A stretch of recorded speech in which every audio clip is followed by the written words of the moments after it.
It's the 5th time I stand on this shore, the Cuban shore, looking out at that distant horizon, believing again that I'm going to make it all the way across that vast, dangerous wilderness of an ocean. Not only have I tried 4 times, but the greatest swimmers in the world have been trying since 1950, and it's still never been done. The team is proud of our 4 attempts. It's an expedition of some 30 people. Bonnie is my best friend and head handler, who somehow summons will, that last drop of will within me when I think it's gone, after many, many hours and days out there.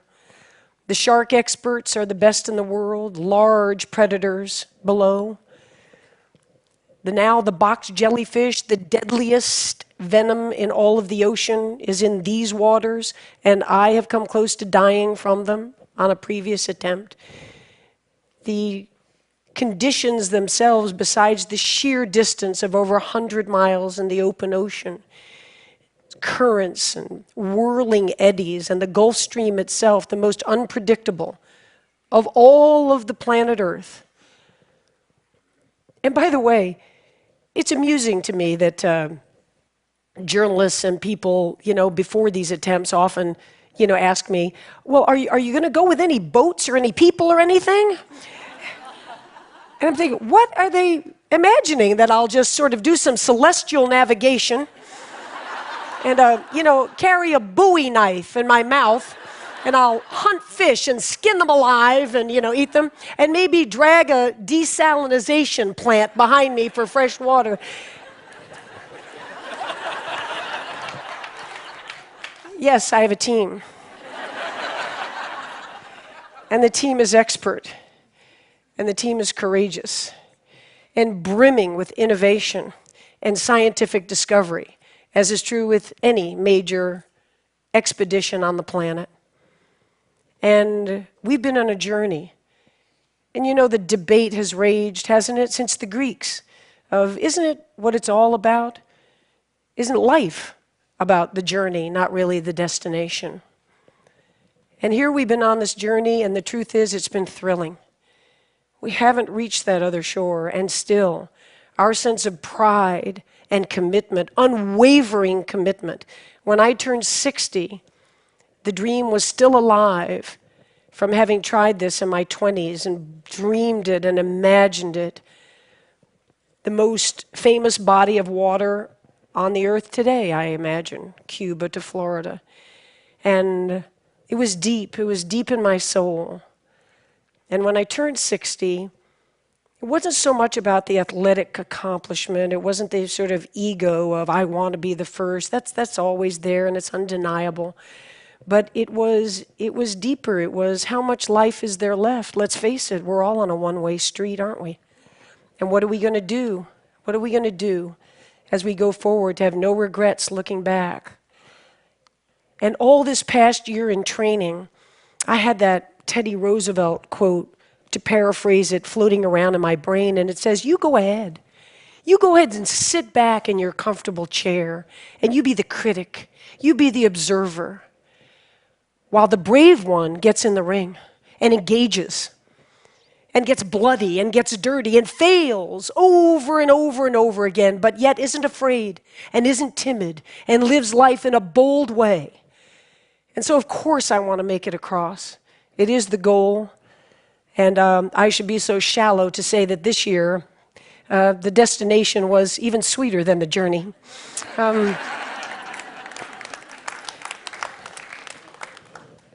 But the journey itself was worthwhile taking. And at this point, by this summer, everybody, scientists, sports scientists, endurance experts, neurologists, my own team, Bonnie, said it's impossible. It just simply can't be done. And Bonnie said to me, but if you're going to take the journey, I'm going to see you through to the end of it. So I'll be there. And now we're there.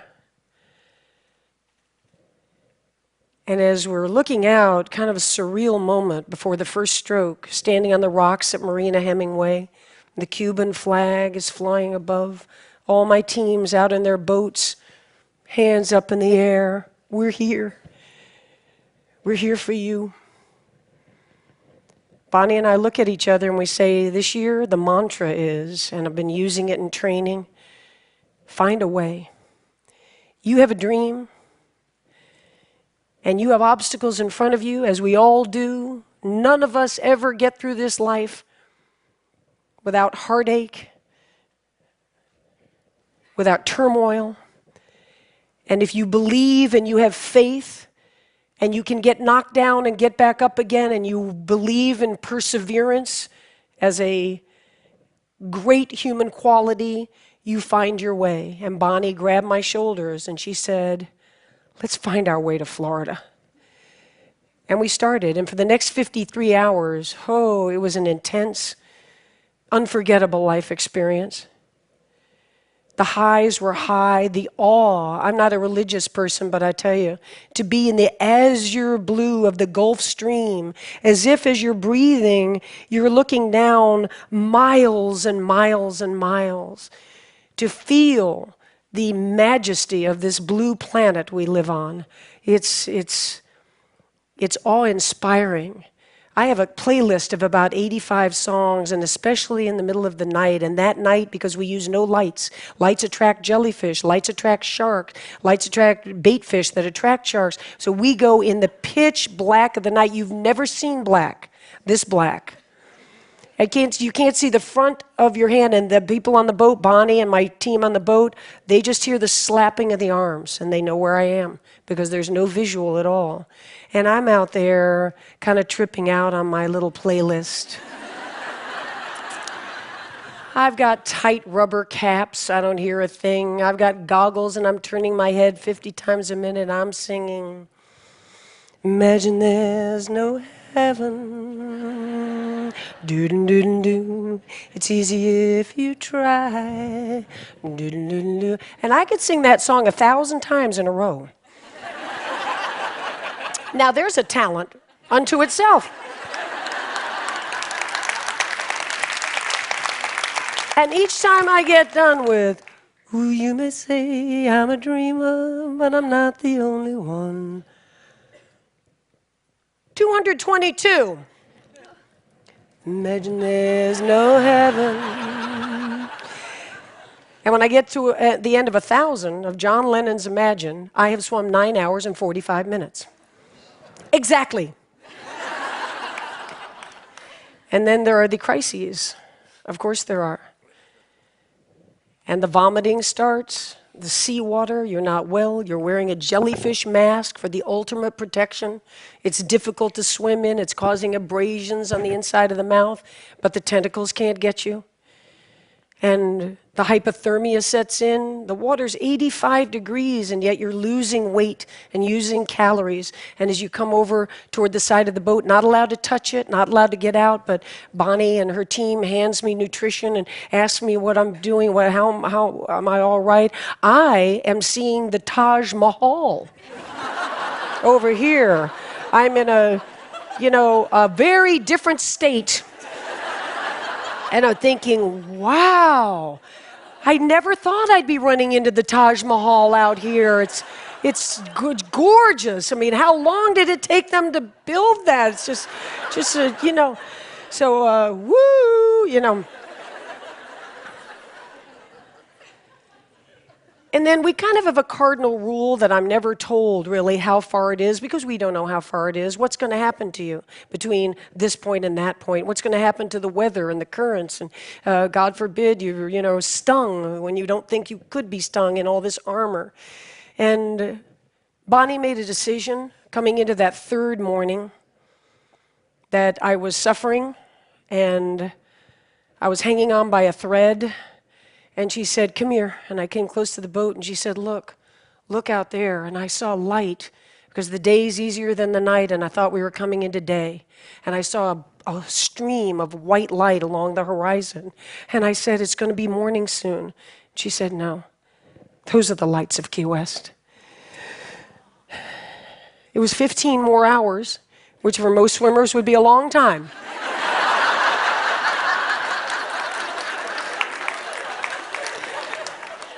You have no idea how many 15-hour training swims I had done.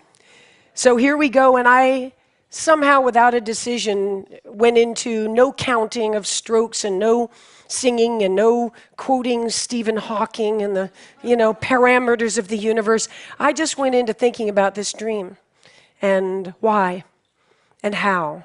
And as I said, when I turned 60, it wasn't about that concrete, can you do it? That's the everyday machinations. That's the discipline, and it's the preparation, and there's a pride in that. But I decided to think as I went along about, the phrase usually is reaching for the stars, and in my case, it's reaching for the horizon. And when you reach for the horizon, as I've proven, you may not get there, but what a tremendous build of character and spirit that you lay down. What a foundation you lay down in reaching for those horizons. And now the shore is coming. And there's just a little part of me that's sad. The epic journey is going to be over. So many people come up to me now and say, "What's next?" We love that. That little tracker that was on the computer, when are you going to do the next one? We just can't wait to follow the next one. Well, they were just there for 53 hours. And I was there for years. And so there won't be another epic journey in the ocean, but the point is, and the point was, that every day of our lives is epic. And I'll tell you, when I walked up onto that beach, staggered up onto that beach, and I had, so many times in a very puffed up ego way, rehearsed what I would say on the beach. When Bonnie thought that the back of my throat was swelling up, and she brought the medical team over to our boat to say, that she's really beginning to have trouble breathing. Another 12, 24 hours in the salt water, the whole thing. And I just thought in my hallucinatory moment that I heard the word tracheotomy. And Bonnie said to the doctor, "I'm not worried about her not breathing. If she can't talk when she gets to the shore, she's going to be pissed off."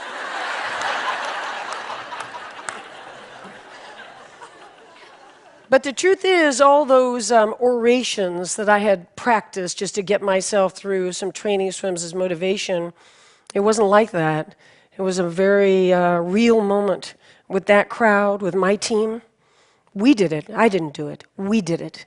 And we'll never forget it. It'll always be part of us. And the three things I did sort of blurt out when we got there was, first, never, ever give up. I live it. What's the phrase from today from Socrates? To be is to do. So I don't stand up and say, "Don't ever give up." I didn't give up.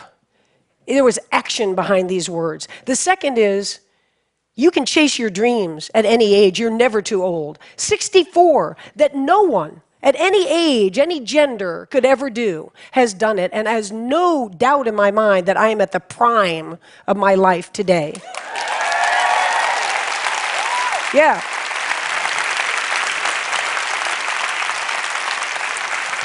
Thank you. And the third thing I said on that beach was, it looks like the most solitary endeavor in the world, and in many ways, of course, it is. And in other ways, and the most important ways, it's a team. And if you think I'm a badass, you want to meet Bonnie. Bonnie, where are you? Where are you? There's Bonnie Stoll, my buddy. The Henry David Thoreau quote goes, "When you achieve your dreams, it's not so much what you get as who you have become in achieving them." And yeah, I stand before you now. In the 3 months since that swim ended, I've sat down with Oprah, and I've been in President Obama's Oval Office. I've been invited to speak in front of esteemed groups such as yourselves. I've signed a wonderful major book contract. All of that's great, and I don't denigrate it. I'm proud of it all, but the truth is, I'm walking around tall because I am that bold, fearless person. And I will be every day until it's time for these days to be done. Thank you very much and enjoy the conference. Thank you. Thank you. Thank you. Thank you. Thank you. Thank you. Thank you. Thank you. Find a way.